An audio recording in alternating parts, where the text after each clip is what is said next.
Everyone welcome back to stories in shorts.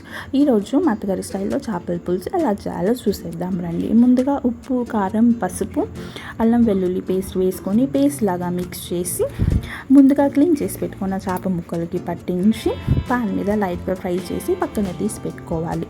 ముందుగా పొయ్యి మీద ఒక పాత్ర పెట్టుకొని పులుసుకు తగినంత నూనె, కొన్ని మెంతులు, ఉల్లిపాయలు, పచ్చిమిరపకాయలు, కరివేపాకు, 4 వెల్లుల్లి రవ్వలు తీసి బంగారు రంగు వచ్చేంత వరకు వేయించుకొని పులుసుకు తగినన్ని టమాటాలు, ఉప్పు, పసుపు వేసి మగ్గిన తర్వాత కారము, fish curry masala, homemade masala అయితే హోమ్మేడ్ మసాలా, రెడీమేడ్ మసాలా అయితే రెడీమేడ్ మసాలా, మీ దగ్గర ఏ మసాలా అవైలబుల్గా ఉంటుందో ఆ మసాలా వేసుకొని పులుసుకు తగినంత ధనియాల పొడి వేసి పచ్చివాసన పోయేంత వరకు మసాలాన్ని వేయించుకొని తర్వాత హాఫ్ అన్ అవర్ ముందుగా నానబెట్టిన చింతపండు పులుసు తగినన్ని నీళ్లు పోసి నురుగు పైకి తేలుతున్నప్పుడు మనం ముందుగా రెడీ చేసి పెట్టుకున్న చేప ముక్కల్ని పులుసులో మునిగేలాగా వేసి 20 నిమిషాలు ఉడికించుకున్న తర్వాత కొంచెం కొబ్బరి పాలు పోసి 2 నిమిషాలు స్టవ్ మీద లో ఫ్లేమ్లో ఉంచి తర్వాత స్టవ్ ఆఫ్ చేసుకొని సన్నగా తరిగిన కొత్తిమీర కొంచెం వేసి